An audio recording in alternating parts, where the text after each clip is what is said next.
ကြာတလုံးနဲ့စိတ်ဓာတ်မြေလွာကိုဖောက်ဖွင်းပြီးအဝယ်စိတ်ထိဆင်ဖို့ကြင်ကြံနေတော့ခါယောဂတကား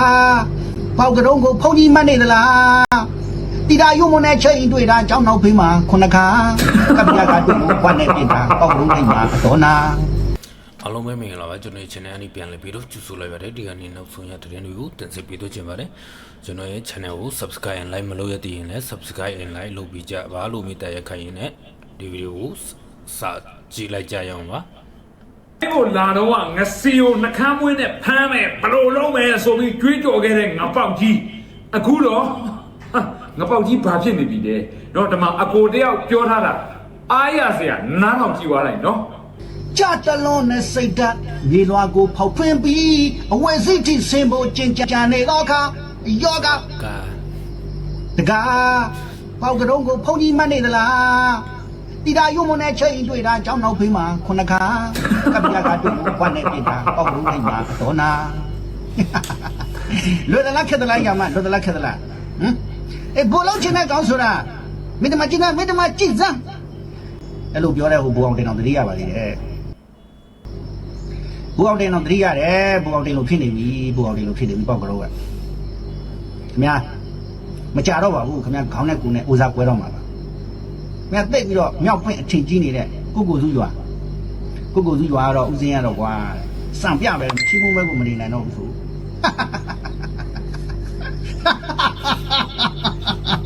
ပေါက်ကတော့ညအုံနောက်ထဲမှာပကတိလူသားဆန်တဲ့အတိညာအတွေးခေါ်တွေနဲ့ပတ်သက်တဲ့အုံနောက်ဆိုတာလေနန်းစိတ်လေးတစ်စီးလောက်တော့မရှိဘူးခင်ဗျာကောင်းတော့မှာကျွန်တော်ဒီဗီဒီယိုဖိုင်ကိုကျွန်တော်နည်းနည်းလေးရှည်တော့အတန်လေးကိုနည်းနည်းလေးမြန်ထားတယ်နော်ဟိုစကားကနည်းနည်းလေးမြန်နေတာပေါ့ဒါမွေးအတန်နဲ့ကိုနည်းနည်းလေးမြန်နေပါဘာလို့ဆိုတော့ဗီဒီယိုဖိုင်ရှယ်ဒီကိုပြောတဲ့စကားနဲ့ကျွန်တော်ပြောတဲ့စကားဆိုတော့ဖိုင်တားရှိသွားမှာဆိုလို့ဒီထဲမှာဒီကိုကျွန်တော်အကြောင်းနဲ့ထည့်ပြောပေးတာနော်ကျွန်တော်မသိဘူးဒီဗီဒီယိုဖိုင်ကိုယူလာတော့ပေါက်ကတော့အဲ့လိုအစလေးတွေအဲ့ဒီကျွန်တော်ရည်တဲ့ဟာလေးရည်ရလို့ဆိုကျွန်တော် reason လုပ်ဖို့ယူလာအခုရိုက်ခံပြီးမှနည်းကြော်ပြီးတော့အကုန်လုံးနားထောင်လို့ဟိုမအားတယ်နည်းကြော်ပြီးနားထောင်လိုက်တော့နော်ကျွန်တော်ကပြောထားတယ်အဲ့မှာနားထောင်ကြည့်ပါလိုက်ညကောင်းထဲမှာရှိတာပစုံလိုပဲချီးတွေပဲရှိတယ်ညသမင်းစားပြီးတော့အသက်ရှင်နေတဲ့ပေါက်ကတော့မဟုတ်ဘူးခင်ဗျာချီးစားပြီးတက်ရှင်နေတဲ့ပေါက်ကတော့ဖြစ်တဲ့အတွက်အခုခင်ဗျာတိတ်ပြီးတော့ချိန်မောင်းကန်ထုတ်လိုက်တဲ့ကုခုသူရွာပြူစောကြီးနဲ့စစ်ခွေးစကားနေတာရောက်300လောက်ရှိတယ်ဟာအခိုင်မာကြီးမကြနိုင်တော့တောက်ပနဲ့ဆိုပြီးတော့ခင်ဗျာမသိလို့ရှိရင်ခင်ဗျာမြောက်ပိတ်ပြီးတော့ပြောလိုက်တာအဲ့ဒီမှာရှိနေတဲ့စစ်အင်အားကြီးတွေက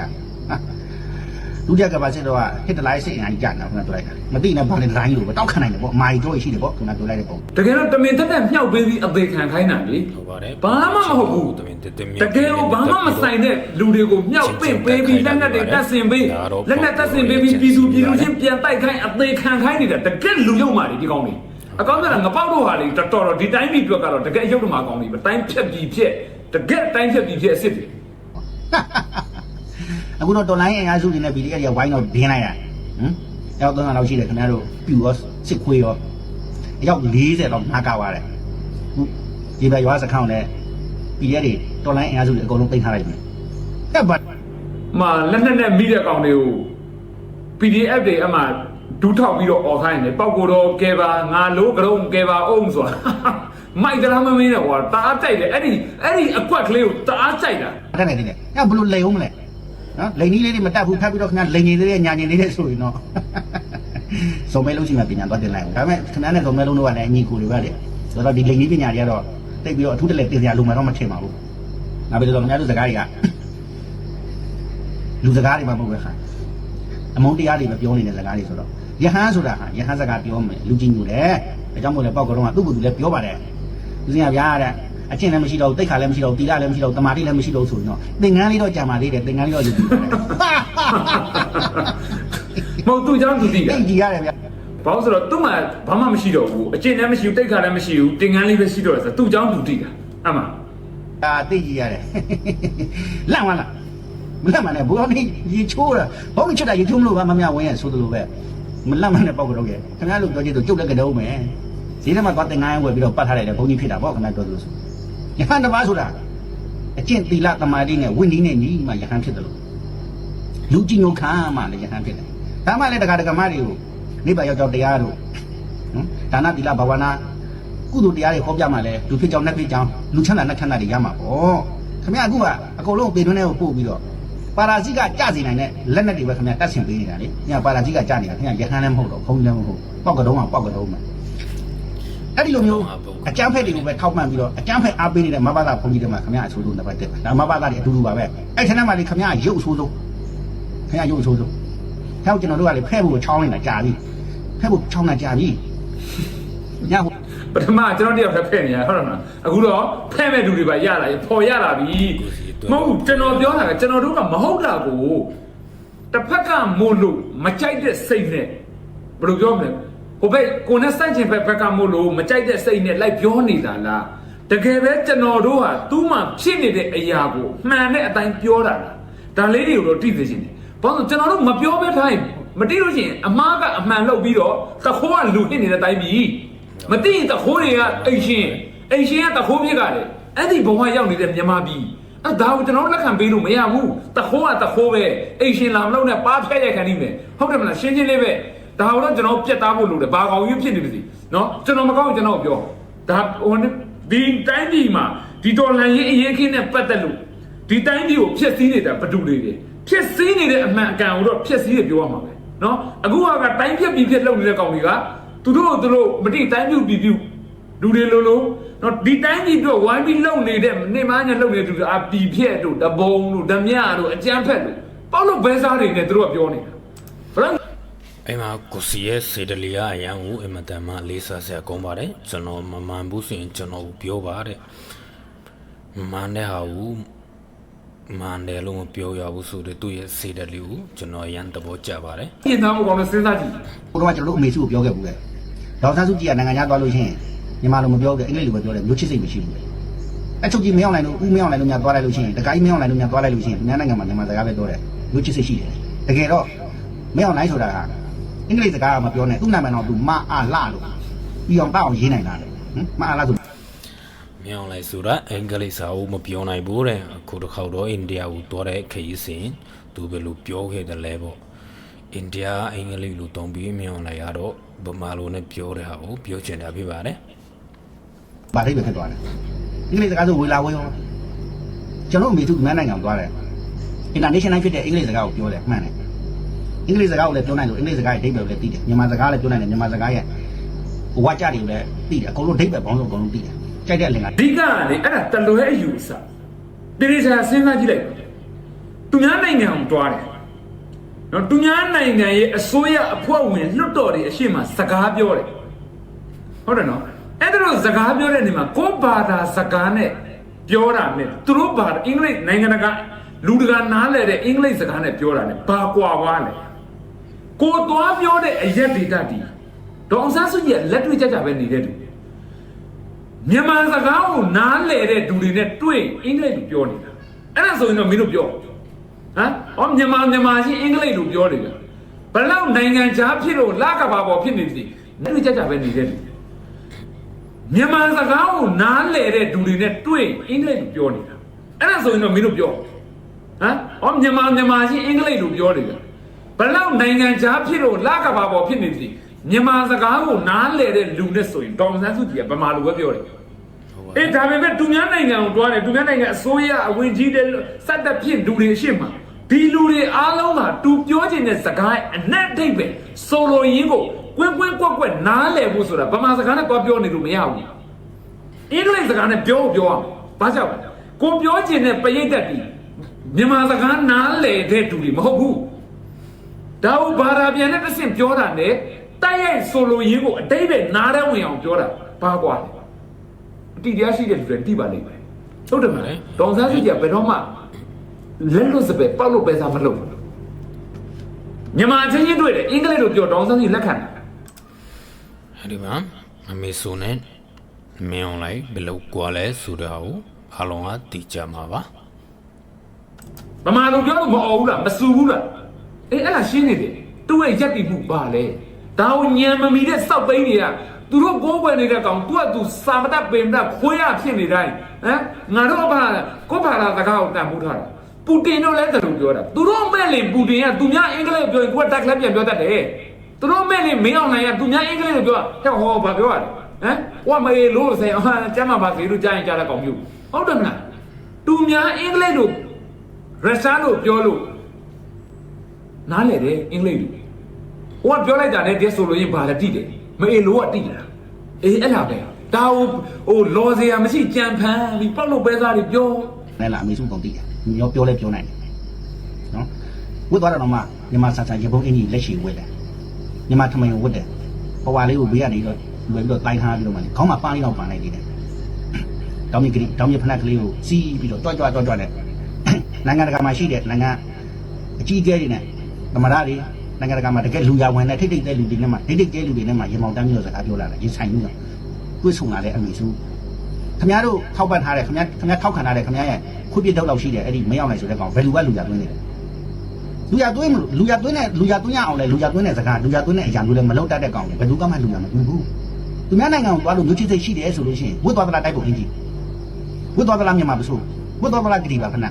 ဆောင်းသွားသလားကြက်တီကောင်းဘယ်လိုဝတ်စားနဲ့သွားလဲဆိုတာလဲခင်ဗျားမျက်လုံးမကန်းသေးဘူးရှာကြည့်နော်မျိုးချစ်စိတ်ရှိတယ်လူအဲ့ဒီမှာလည်းခင်ဗျားကျတော့ပြောချင်းပြော ဟုတ်ပါတယ်ဒီကိုကြီးပြောတာအဲ့မတမစင်ဆာစာကုန်းပါတယ် ပြောတယ်ကျွန်တော်တက်တော့မှာပထမဆုံးတစ်ခါခင်ဗျားကျွန်တော်ပြောထားပြီးခင်ဗျားကျွန်တော်တစ်ခါဖဲ့ထားပြီးခင်ဗျားတော်အရှက်မရှိတယ်လူကျွန်တော်ထိုင်းနိုင်ငံကိုခင်ဗျားရောက်လာတော့လည်းဒီလိုပဲထိုင်းနိုင်ငံမှာရှိတဲ့ထောက်ပို့တွေကိုခင်ဗျားနှိတ်ကုတ်မှန်ဆိုပြီးတော့ခင်ဗျားအကြီးကျယ်ခင်ဗျားစီမံကိန်းချပြီးလှုပ်ချလာခင်ဗျားပြောလိုက်လိုက်ဒီပါတွေလွှင့်ပြီးတော့နှခမ်းဦးနဲ့ဆွေးနွေးလိုက်သေးတယ်အမဲနှခမ်းဦးနဲ့ပြောတဲ့အပန်ကတော့ဘာမှတော့မသိဘူးခင်ဗျားပြောရတဲ့စကားတော့စကားပြန်နဲ့ပါမတိုက်နဲ့မလာနဲ့ဗျနှခမ်းဦးကမှစကားနားမလဲဘူးတလုံးတလုံးနားလိုက်မှာပေါ့ဆဲတဲ့ခါဆိုတော့နော်ဒါနောက်တစ်ခါဆိုလို့ရှိရင်မလာနဲ့တော့စောက်ချက်ကွဲတယ်မြန်မာနိုင်ငံလာပြီးတော့ဆဲစကားလည်းပြောမတတ်ပါနဲ့ကိုစီကိုတော့မှခင်ဗျားဖန်ခိုင်းဖို့ဟုတ်လားဒီနိုင်ငံကနေတော့ဖမ်းပြီးတော့ခုပိုက်နိုင်ငံဟိုမြန်မာနိုင်ငံပြန်ပို့ဖို့ဆိုပြီးတော့ခင်ဗျားလုပ်လိုက်သေးတယ်အခုတော့တုံးလိုက်လို့ဂျိုင်သွားတာမျိုးမလုပ်နဲ့အန်ချက်တဲ့ုံများပဲရှိတယ်နော်လှုပ်ချင်အတန်းလုံးကိစ္စစုပ်ပြတ်တတ်သွားအောင်လုပ်လိုက်ရှင်းလားဘဝကြီးပြတ်သွားအောင်လုပ်လိုက်အခုတုံးလိုက်တဲ့ဟာကကိုစီကဂျိုင်တော့မဂျိုင်နေရာတော့မရွေးဘူးနှခမ်းမွေးပဲအခုဘာဖြစ်နေလဲတက်လားနှခမ်းမွေးအခုဘယ်သူမှလူရမသွင်းဘူးသူ့နိုင်ငံထဲမှာသူ့ဖွဲ့တယ်သူ့ပြဖြတ်ပလိုက်ဖြုတ်ပလိုက်သူလည်းအခုဆိုဝယ်စားဖြစ်နေသူညံနေသူပဲငကိုတည်းကဘာမှသူကယာလူလည်းမရှိတဲ့လူဘာမှဘယ်နေရာမှာသူကနိုင်ငံရဲ့ဝန်ထမ်းလည်းမဟုတ်တဲ့လူတယောက်ကိုခင်ဗျားသွားအားကိုးပြီးတော့မှဒေါ်လာအိတ်အားစုတွေဖြိုခွင်းမယ်ဟိုကိုစီကိုဖမ်းခိုင်းမယ်ဆိုရင်ခင်ဗျားအုံနောက်ဟာလေချီအုံနောက်ဆိုတိတ်တိတ်ချတယ်ညောင်ကြည့်တော့ရည်နေရတယ်ခင်ဗျားအဲ့မှနေရတယ်ကျွန်တော်တို့ကလက်ဆက်3ရက်နေတာနော်သူများနိုင်ငံမှာဖြစ်နေလို့တနေ့နေ့တစ်ချိန်ချိန်မှာဒေါ်လာမို့အမှန်လက်ဆက်3ခန်းမုံတော့တူကကျွန်တော်ကိုငပောက်လာတဲ့ရွယ်ချက်ကသူ့ကိုခေါ်တဲ့လူတွေကသူဒီကိုလာတာနဲ့ကျွန်တော်တို့ကအုပ်စုလိုက်သွားဖြဲမယ်သူတို့လိုပညာနဲ့တွေးတာကျွန်တော်သွားဖြဲအောင်သူ့ဘာကောင်မို့လဲဟမ်ခွေးရိုက်ပြီးတော့ကျွန်တော်အချုပ်ထဲမဝင်နိုင်ဘူးဟုတ်တယ်မလားဘာမှတန်ဖိုးမရှိတဲ့ကောင်တစ်ကောင်အရင်တည်ပြီးတော့ဒီတော်လန်ရေးကျွန်တော်တို့လုပ်နေတဲ့ process ကြီးအပြည့်စည်းခံနိုင်ဘူးကျွန်တော်ငပောက်ရဲ့တန်ဖိုးကအဲ့လောက်မရှိဘူးလေသူပေါက်လို့ပဲစားပြောနေလို့ဟာတာအနေနဲ့ပြောနေကြတဲ့အဆင့်မရှိတယ်ဟုတ်တယ်မလားဒီကောင်လူရုံမှဆိုတာဟိုတိလို့ပြောနေကြတဲ့အဆင့်မရှိတယ်ဟုတ်တယ်ကျွန်တော်ဘာတော့လုပ်လို့ကျွန်တော်မလုပ်ရုံနဲ့မဟုတ်ဘူးအကုန်လုံးကလေးတွေအကုန်ချွတ်တဲ့ကလေးဆိုကိုကြီးကျွန်တော်ချလိုက်တယ်ကျွန်တော်ဒီစောက်ခွက်ကြည့်လို့မရဘူးဒီလိုမျိုးမလုံးနဲ့မင်းတို့ဘာတယောက်မှသွားလို့ဆရာမလို့နော်သွားလို့ရင်ငါတို့ရှုံးနေတယ်သွားလို့ဆရာအခုငါသွားပြစ်တတ်လိုက်ရတယ်လို့မင်းတို့တော့ငါသွားပြစ်တတ်လိုက်ရတယ်နော်ဘယ်နှချက်ဒီကောင်နေတဲ့အခန်းအသာအကုန်တိတယ်တိလားဘယ်ဟိုတယ်မှာတဲတဲ့အခန်းနံပါတ်ဘယ်လောက်တူနဲ့တူဘယ်လင်မယားတယောက်ပါလာတယ်အကုန်တိတယ်ကျွန်တော်ဟမ်နော်မလုပ်ချင်ဘူးဘာလို့ကိုလဲဟုတ်တယ်မလားအဲ့တော့ तू ကအဆောက်ကကျွန်တော် तू ရဲ့ရည်ရွယ်ချက်က तू အဲ့ကိုလာကျွန်တော်တို့ကတွားဖြဲရင်ဒီလိုမျိုးလောက်ပါလားဆိုပြီးတော့နှကမ်းမွေးနဲ့စောက်ပြီးဖမ်းမယ်ဖမ်းပြီးကျွန်တော်တရားရပုတ်ကိုတော့ထိုင်ကိုတော်ပြီးတော့ကိုစီကိုဖမ်းမယ်ဆိုပြီးတော့ तू ကအဲ့လိုမျိုးကြံစီတာဖြစ်ပါတယ်မအောင်မြင်ခဲ့ပါဘူးဟိုအလုံးမှာကလေးတွေပါစီပါနဲ့ဟမ်ဘေဘီလေးအတွေးနဲ့ကျွန်တော်ဘာမှမလုပ်တဲ့ပြင်ဘယ်သူ့ကိုမှဒါတော့မိန်းကလေးရဲ့လုပ်တယ်ယောက်ျားဒါဆိုရင်သမီးတို့တွားမယ်ယောက်ျားလေးအဲ့မပါကိုယ်မြန်တာမလုံနဲ့ဘယ်သူမှတွားစရာမဟုတ်တဲ့သမီးတို့ကလည်းသူ့ကိုလည်းစဦးဆုံးဟိုနေ့ပုံစံဘယ်လိုမှမလုံနဲ့လှုပ်ပေးထားလိုက်သူ့လောက်ကိုသူ့ရဲ့လမ်းကြောင်းကိုငါသိပြီးသားလို့မပူနဲ့လို့နော်ကျွန်တော်အကုန်လုံးတားလိုက်တယ်သိလားငါပေါ့ကောင်မျိုးတော့ပြစ်တယ်ဘယ်ဘာလို့ရအေးမင်းအောင်နိုင်လို့ကောင်မျိုးလာတက်ချင်းလဲလဲကျွန်တော်ကိုတကူလုံးစီခုံချလိုက်မယ်ကျွန်တော်အပေါ်မပြောဘူးကျွန်တော်ကောင်မျိုးတယောက်သေးွားလို့ကိုမိသားစုပဲဝမ်းနဲ့ပူဆွေတော့ကရောက်ကမှာဟ ဟုတ်တယ်မလားမင်းအောင်လိုင်းကောင်မျိုးကျွန်တော်နဲ့အတူတူအဲ့လိုတေအောင်ရှင်းလိုက်နိုင်ဒီတိုင်းပြည်မှာယဟန်ပညာရှိလူပညာရှိတူတော်ကောင်းတွေဒုက္ခရောက်နေတယ်အများကြီးရှိတယ်အဲ့ဒီဘဝတွေကစားဒီကောင်းရဲ့ရုံမှမှုအောက်ကလွတ်မှာရင်းရဲတယ်ကျွန်တော်ဒါအမှန်တော့တစ္ဆာစကားပဲလာခဲ့ပါအချိန်မျိုးခေါ်မတမလေးစားစရာကောင်းပါတယ်ဒါကတော့ကိုစီရဲ့စိတ်ထားလေးသူ့ရဲ့စိတ်ထားလေးစိတ်တလေးကိုသူပြောပြတာဖြစ်ပါတယ်မတမလေးစားစရာကောင်းပါတယ်ပေးကြရင်ဘာမဟုတ်တဲ့ငပောက်လိုကောင်မျိုးတော့ကိုအကုန်သွားလို့ပေးပါတော့လာမလုပ်နဲ့ sorry ပဲတိလာဇသွေးတော်နဲ့မပြောယွန်လို့အင်အားစုရခင်ဗျားကောင်းတလုံးရအောင်ယူလာတဲ့နေ့ကြရင်တော့ခင်ဗျားကောင်းတဲ့အုံနောက်တွေချီအုံနောက်တွေကိုထုတ်ပြီးတော့ဘောလုံးကမ်းပါဦးလားဘောလုံးလောက်ကြရင်ခင်ဗျားကောင်းသုံးရတဲ့အတွေးခေါ်သုံးရတဲ့အယူဆတွေနဲ့ခင်ဗျားကျွန်တော်တို့ကိုလုပ်နေသေးတယ်ဟမ်အခုခင်ဗျားသိထင်ကြည့်နေကိုကိုစုရွာပြူခင်ဗျားကိုယ်တိုင်လက်နဲ့တက်ဆင်ထားပေးတာနော်ခင်ဗျားကိုယ်တိုင်ထောက်ခံထားပေးတယ်ခင်ဗျားကိုယ်တိုင်လုပ်ထားပေးတယ်ပြူစောထီးတွေပြည်သူစစ်တွေစစ်ခွေးတွေရောက်300လောက်ထိုင်နေတယ်ရောက်300လောက်ရှိတာအခု40လောက်ကြာသွားတယ်လက်နဲ့တွေလည်းသိချရမ်းနေတယ်လက်နဲ့30လောက်ရှိတယ်သိချရမ်းနေတယ်နော်ဒီကြီးပြရွာရဲစခန်းကလည်းနိုင်ဝက်လောက်ပဲရှိတယ်တော်လိုင်းအကားစုတွေချလိုက်တာခုပြဝက်ပြေးပြီးတော့အဲ့ဒီကိုကိုစုရွာဘက်ကိုပြေးတာပဲပြေးပြီးတော့စခန်းကိုထားခဲ့တယ်အခုစခန်းကပြည်သူ့ကဝေးတက်မလို့သားတွေတော်လိုင်းအကားစုတွေတင်ထားလိုက်ပြီကြက်ပက်နဲ့လို့အဲ့ဘလို့လဲဦးမလဲဟမ်အဲ့အချက်ရှိတဲ့လူလည်းမဟုတ်ပါဘူးနော်မျက်နှာပြောင်းပြီးတော့ခဏတက်လိုက်တော့ဟိုဇုံမဲလုံးလိုပဲအကြကြနဲ့လိန်ဖို့ပဲခဏစဉ်းစားအောင်မလိန်တော့နဲ့အခု social media တဲ့ချက်ချင်းကိုမြန်နေတယ်နော်အဲ့ရုပ်ကြီးကဗျာတကယ်ပဲဒီစက်တီတုံးတဲ့ရုပ်ဟင်အဲ့အဝေစီမှာယိုကပါရာဇီကကြားနေတဲ့ရုပ်ဒီဘဝမှာတော့ခင်ဗျားလောက်ရုပ်ညံ့တဲ့လူမျိုးတော့မရှိတော့ဘူးသွားမှာပါမရောက်နိုင်တဲ့အတူတူပဲဘယ်နည်းလဲတော့မသိဘူးကိုမင်းလိုပဲခင်ဗျားလည်းခေါင်းတစ်ခြားကိုတစ်ခြားဖြစ်မယ်ဆိုတာတော့ဒီစောင့်ကိုကြည့်နေဦးမယ်အဲ့ဒီနေ့ကျမှခင်ဗျားခေါင်းကိုလေကျွန်တော်တို့ကအဲ့ချီကုန်းနောက်တွေထုတ်ပြီးတော့ဘောလုံးလောက်ကန်ဦးမယ်မင်းတို့ဘောမတွေကိုလည်းပြောဦးမယ်နော်အခုမင်းတို့ဆရာပေါက်ကတော့ထုတ်ထားတဲ့ software တစ်ခုရှိတယ်နော် software ဆိုတာလည်း location ထုတ်ထားတယ်ပြောတာ location software ပေါ့အဲ့ location ကိုမင်းတို့ဘောမတွေယူပြီးတော့သုံးလိုက်အောင်သလားနော်အဲ့မင်းတို့ဘော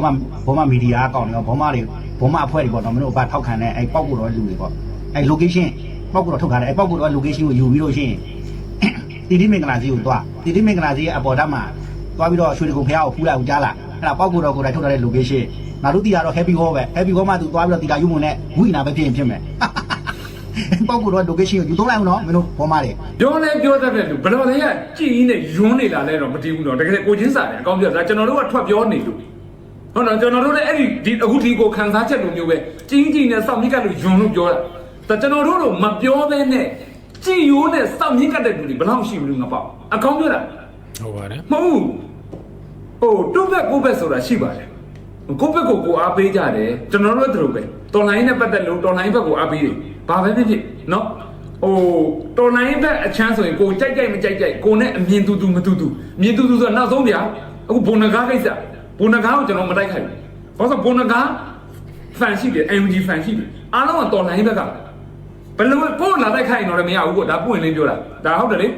တို့နေတယ်ကိုအားမပေးရင်မတိုက်ခိုက်ဘူးမပုတ်ချဘူးဘာဖြစ်လို့တော်လိုင်းဘက်ကဖြစ်နိုင်မယ်ဆိုတို့တိုက်ခိုက်တဲ့ဘောမတွေတိုက်ခိုက်လိုက်တော့ကိုကာကွယ်ပေးရမယ်ကိုကြိုက်မကြိုက်ကျွန်တော်ခံယူချက်ကအဲ့ဒါရှင်းတယ်တော်လိုင်းနဲ့ပတ်သက်လာရင်တော်လိုင်းဘက်မှာရက်တည်နေတဲ့အဖွဲ့အားလုံးဒီကျွန်တော်တို့ဘက်ချမ်းမဲ့ခံယူထားတာဒါပေမဲ့ကိုယ့်ဘက်အချမ်းကဟိုဘာလို့မှားနေလို့မပြောရင်တော့မှမှားတာကြီးကိုမှန်တယ်လို့တော့ကျွန်တော်မပြောဘူးတခါပြောဘူးလားအဆုံးထိကြည့်ဆိုအားပေးကြတဲ့အရောက်စီတိုင်းကိုအထူးပဲကြည့်ရတဲ့ပါတယ်ကျွန်တော်ရဲ့ channel ကို subscribe and like မလုပ်ရသေးရင်လည်း subscribe and like လုပ်ပြီးကြပါလို့မိတန်ရခိုင်ရင်လည်းဒီဗီဒီယိုကိုဒီလောက်နဲ့ပဲအဆုံးသတ်လိုက်ပါတယ်